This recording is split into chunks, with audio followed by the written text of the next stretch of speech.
Good morning, students. In our last class, we have completed the lesson Climate of India. So, I hope you all have understood the lesson and also you have started writing the notes. So, today we are moving to the next lesson, that is from 14th chapter. The name of the lesson is National Movement in India, Partition and Independence 1939 to 1947. So, let us look at the final phase of national movement and try to understand the situations that led to the partition of India. The people of the country faced very difficult questions and had to accept very difficult answers in these years. So, here they are telling us about the final phase of national movement and they are telling us to try to understand the situations which led to the partition of India. So the people of the country have faced different types of questions and they have also have to accept very difficult answers in those years. So should the war be supported by Indians? 1939 to 42. You have read about the Second World War already. When the war started in 1939, most of the provinces of India were governed by Congress ministers.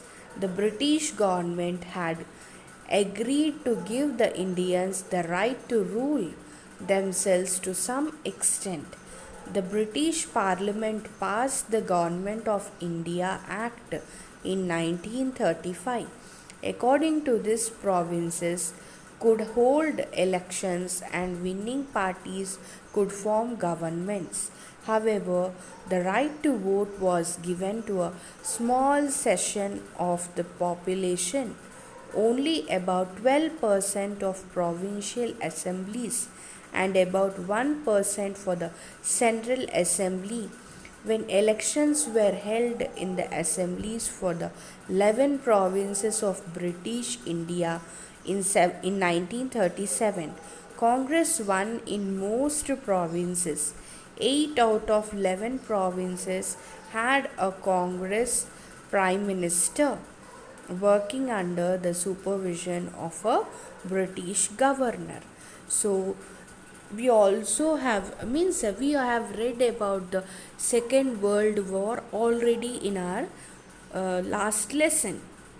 So when the war started in 1939, so what happened, most of the provinces of India were governed by Congress ministers only.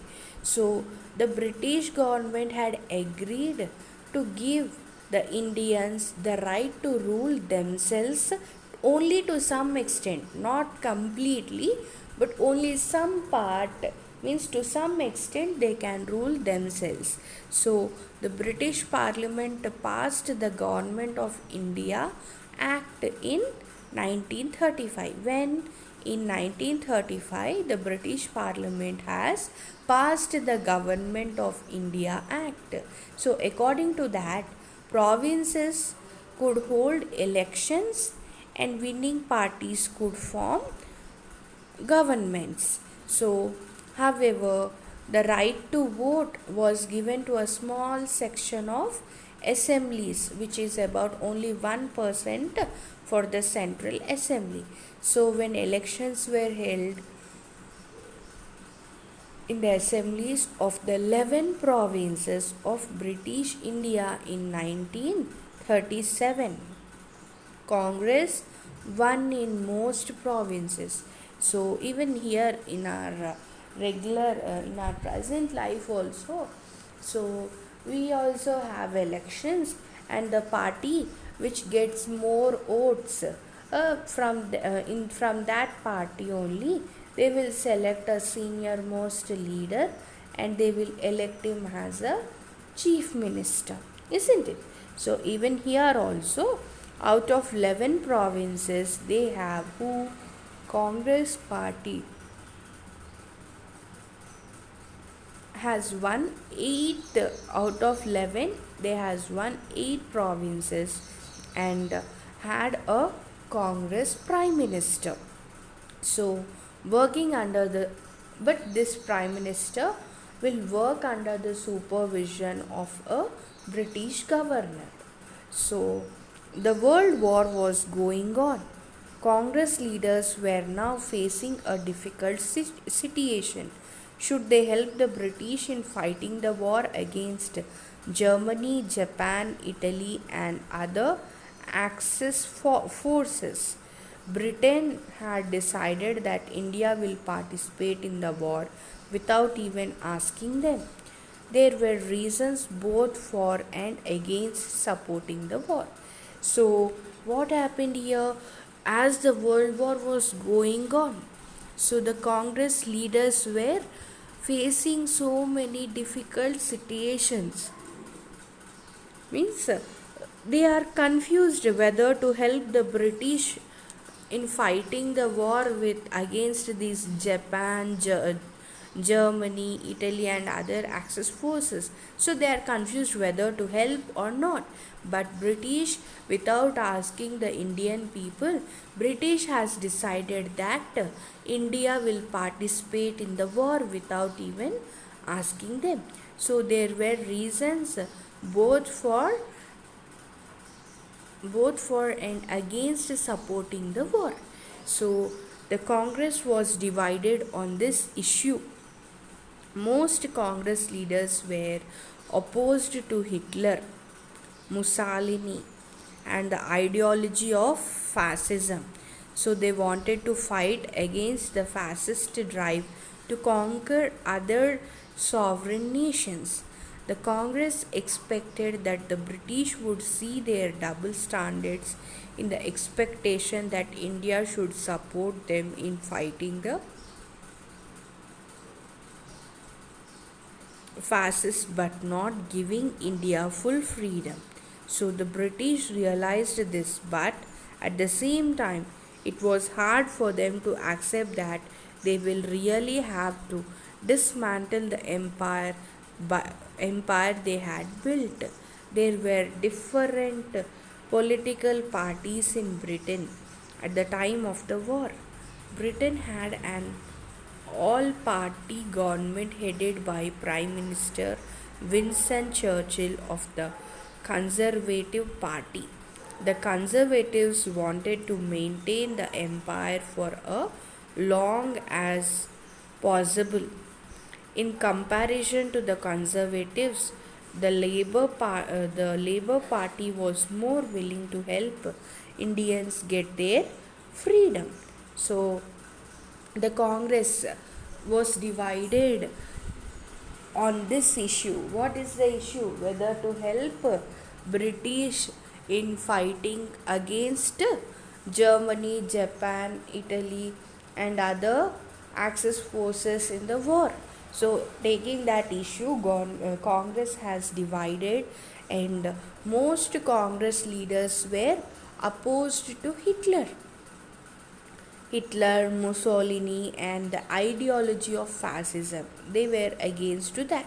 So they wanted to fight against the fascist drive to conquer other sovereign nations.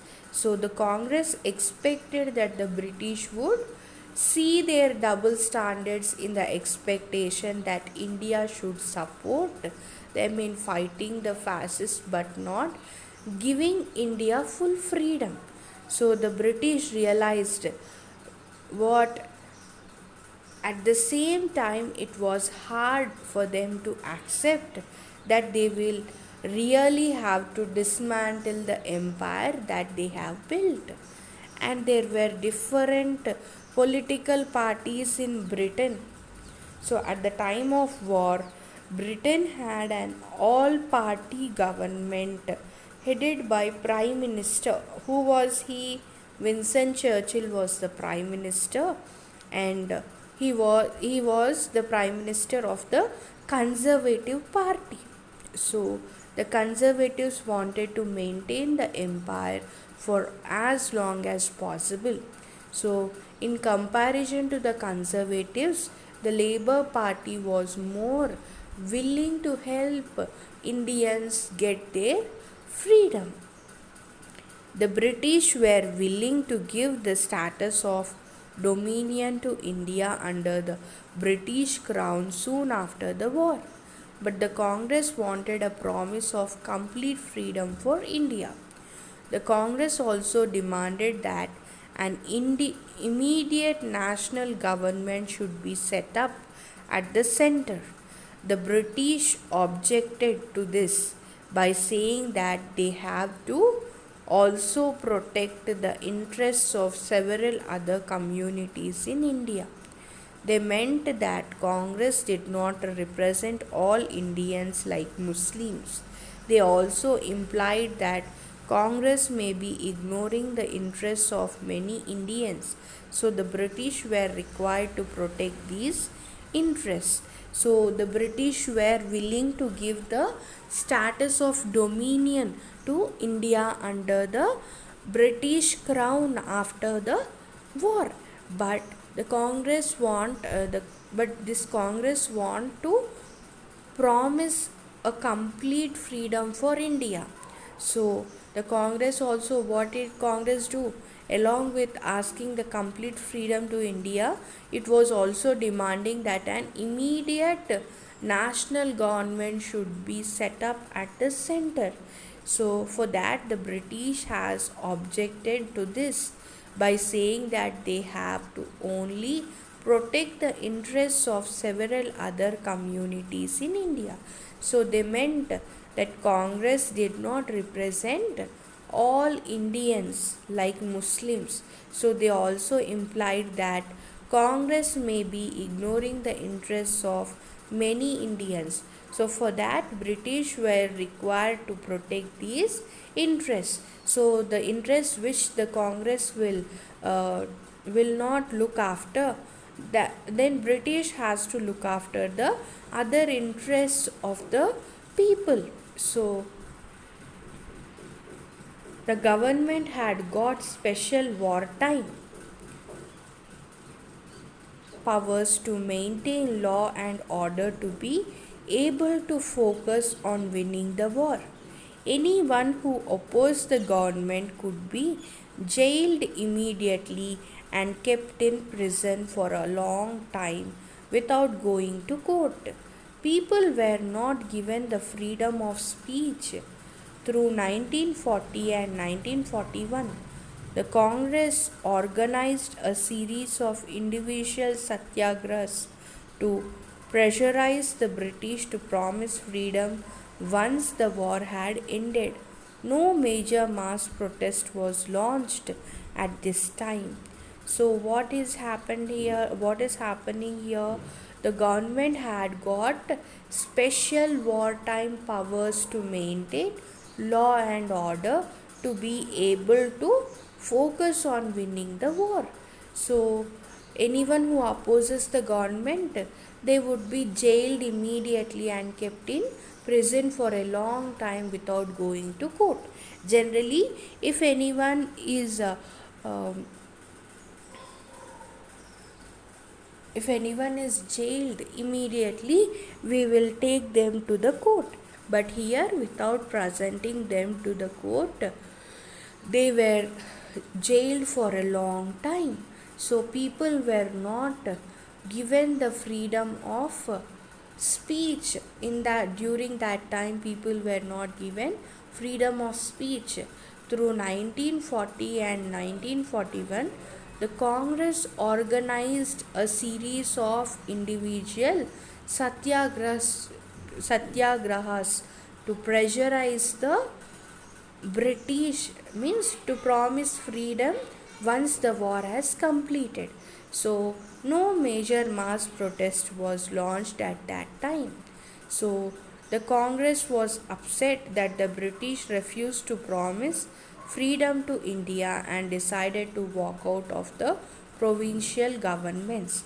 All the Congress ministers who had come to power in 1937 resigned in October 1939. So, as the Congress want the British people to promise freedom once the war is ended. But what did the British people do? The British has refused to promise freedom to India.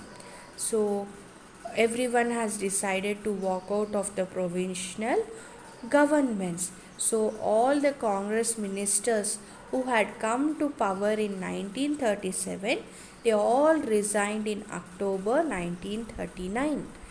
Who represents the people of the country? Now that the Indian people were revolting against the British rule, they were upset. They looked for ways to punish the Congress and make it weak and unpopular among the people.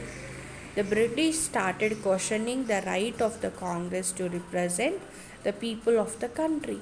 Now they followed the divide and rule policy more vigorously. So the Indian people were revolting against the British rule. So they were upset and they looked for ways to punish the Congress and make it weak and unpopular among the people. So what did the British do? British started questioning the right of the Congress to represent the people of the country, and they followed the divide and rule policy more vigorously.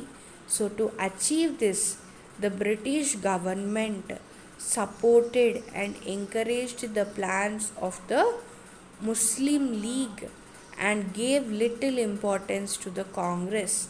In this period, the Muslim League and its leaders like M.A. Jinnah became more active in mass politics. So what happened? To achieve this, the British government, what they have did, they have supported and encouraged the plans of the Muslim League. So they gave little importance to the Congress. So in that period, the Muslim League and its leaders like M.A. Jinnah became more active in mass politics. So I think you have understood the lesson till here, and if you have any doubts you can message me and ask me, and we'll be completing the remaining part of the lesson in our next session. Thank you. Have a good day.